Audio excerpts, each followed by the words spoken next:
मित्रों नमस्कार। मध्य प्रदेश में आखिरकार कांग्रेस ने बाकी 3 सीटों पर प्रत्याशी घोषित कर दिए हैं। ग्वालियर में प्रवीण पाठक, मुरैना से सत्यपाल सिंह सेकरवार और खंडवा सीट से ललित पटेल को। कांग्रेस के नेता राहुल गांधी लगातार पिछड़े वर्ग की पैरवी करते दिखाई देते रहे हैं। पिछड़े वर्ग की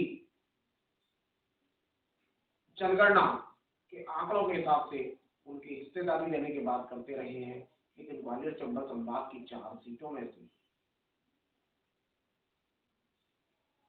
महज 1 सीट पर पिछड़े वर्ग का प्रत्याशी दिया गया है, जबकि ग्वालियर और मुरैना 2 ऐसी सीटें हैं जहां पिछड़े वर्ग का वर्चस्व है। उसके बावजूद कांग्रेस ने जिस प्रत्याशी को मैदान में उतारा है वह प्रत्याशी पूर्व में भाजपा के दिखाई पड़े। आपको बता दें कि भाजपा की रीति नीति में बचे लोग कितने दिन कांग्रेस के साथ चलेंगे यह तो समय बताएगा, लेकिन जिस प्रकार से ग्वालियर में प्रवीण पाठक को टिकट दिया गया है वह टिकट भी एक संदेह है। ग्वालियर में प्रवीण पाठक 2 बार विधानसभा चुनाव 2018 के विधानसभा चुनाव में अगर कहा जाए तो भाग्य से 121 वोटों से जीते। जब दूसरे चुनाव में 2023 में उन्हें टिकट मिला तो वहां उनकी जीत का आंकड़ा महज रह गया 2857 वोट का आंकड़ा रह गया।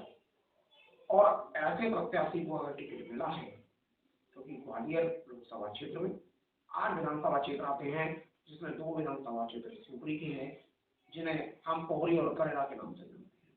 पोहरी में जरूर कांग्रेस प्रत्याशी की विजय लगभग 49,000 सीधे 49,481 मतों से कैलाश कुशवाहा विधानसभा चुनाव में विजयी हुई, जबकि करेला में भारतीय जनता पार्टी 3,108 वोटों से अपने प्रत्याशी को जिताने में सफल हो सकी। अब अगर पूरे लोकसभा क्षेत्र का अगर अपन आकलन करें तो कांग्रेस और भाजपा के बीच महज कुछ हजार वोटों का अंतर है। प्रत्याशी दोनों ओर से हारे हुए प्रत्याशी मैदान में अगर भारत सिंह का ऑपरेशन किया जाए, भारत सिंह ने 3 चुनाव लड़े, 3 विधानसभा चुनाव। पहले विधानसभा चुनाव में जब वो 2013 में प्रत्याशी थे तो भारत सिंह 11,938 वोट से चुनाव जीते, जो उनकी व्यक्तिगत सफलता थी, पार्टी की सफलता थी। क्योंकि मदन सिंह कुशवाहा कांग्रेस के उम्मीदवार थे,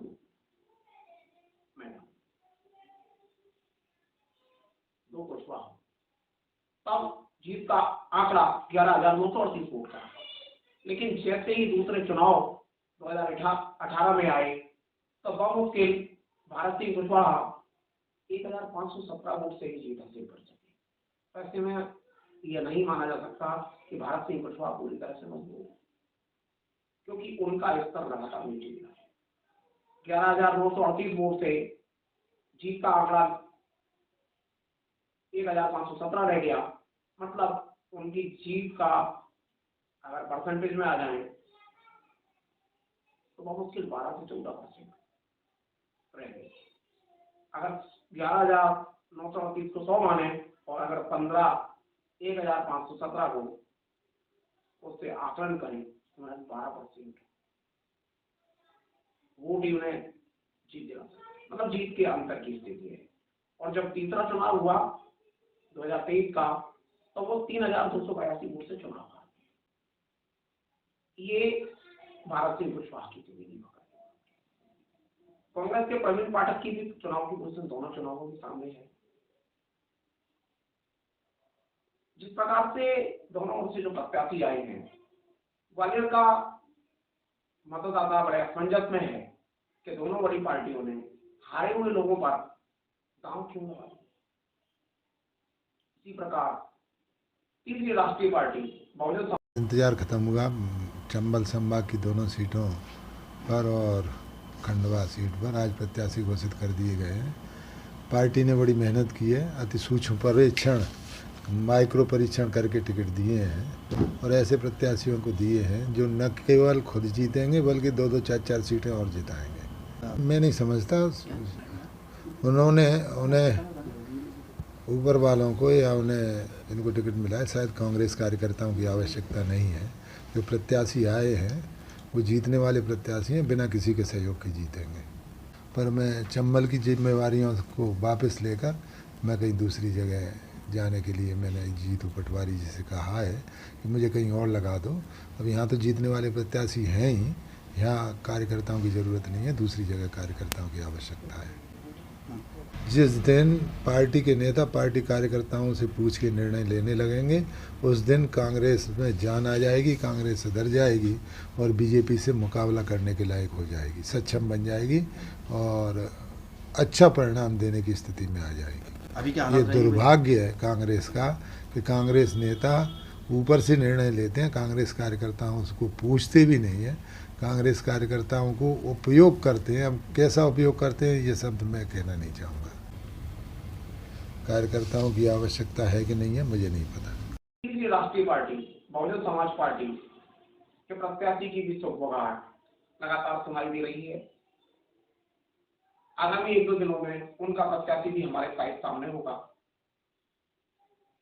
सुरेश बघेल जो ग्वालियर ग्रामीण से पिछली बार 26,990 वोट प्राप्त कर तीसरे स्थान पर रहे थे ग्वालियर ग्रामीण में और भारत सिंह की हार का बड़ा कारण बने थे, वो लोकसभा चुनाव में सामने आ सकते हैं। अगर वो लोकसभा चुनाव में सामने आते हैं तो बघेल समाज का जो 1,25,000 से अधिक वोट है वो वोट एक साथ पड़ने की संभावना है। ग्वालियर ग्रामीण में 34,000 कुछ वोट था जिसमें से 26,990 वोट मिला। अगर जातिगत वोटों को ही मान लें तो लगभग 25,000 वोट तो उन्हें अपनी जाति का मिला और यही अगर पूरे विधानसभा क्षेत्र लोकसभा क्षेत्र में फैलाएंगे तो बहुत ही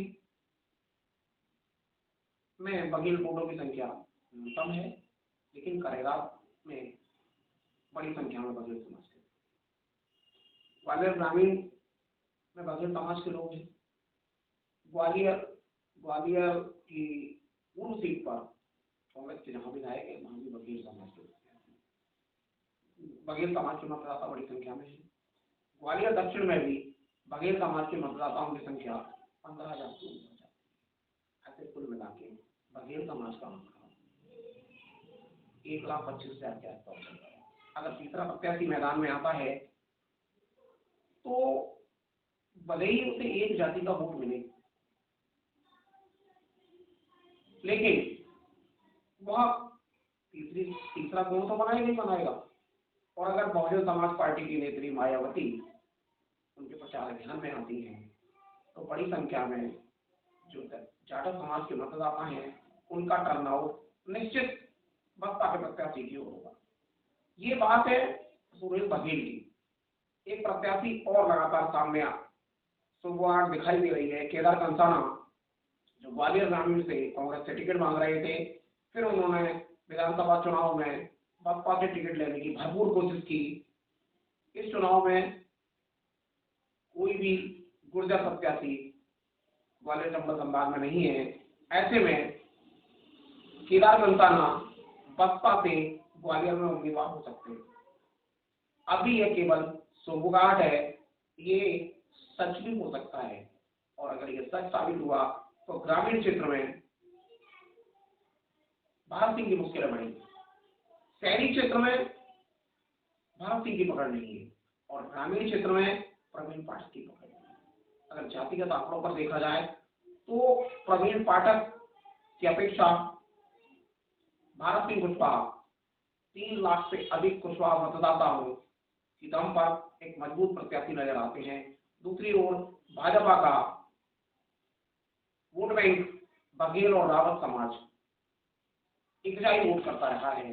अगर बघेल प्रत्याशी ग्वालियर लोकसभा क्षेत्र में नहीं आता है तो भारत सिंह की संभावनाएं प्रबल, क्योंकि रावत समाज, बघेल समाज और कुशवाहा समाज इनका वोटों का आंकड़ा 5.5 लाख और 6 लाख की कीमत की है। इसके बाद अगर मेंशन करें तो लोधी समाज भी भाजपा को वोट है, तो संभावना पिछड़े प्रत्याशी की जीतने की यहाँ ज्यादा दिखाई देती है। अभी संभावनाएं हैं, लेकिन यह सच है कि ग्वालियर से जो प्रत्याशी मैदान में आया है कांग्रेस का, वह प्रत्याशी मुरैना लोकसभा, ग्वालियर लोकसभा, गुना लोकसभा और भिंड लोकसभा, ये चारों लोकसभा सीटों में ग्वालियर में सबसे कमजोर प्रत्याशी सामने आ रहा है। एक तो कांग्रेस ने धीरे से प्रत्याशी चुना और उसके बाद ऐसे कमजोर प्रत्याशी को सामने लाए हैं, तो कहीं कहीं भाजपा को वॉक ओवर मिलता दिखाई दे रहा है। मित्रों, मतदान आप करेंगे, फैसला आपका होगा कि आप वोट किसके लिए करते हैं। क्या आपको कांग्रेस की भारत जोड़ो न्याय यात्रा या उनकी गारंटियों पर विश्वास होता है, या मोदी जी का चेहरा देखकर भाजपा के प्रत्याशी के पक्ष में होता है। इतना जरूर है कि मुकाबला ग्वालियर में सीधा ना होकर एक तरफा होता दिखाई दे रहा है। मित्रों, बहुत बहुत धन्यवाद।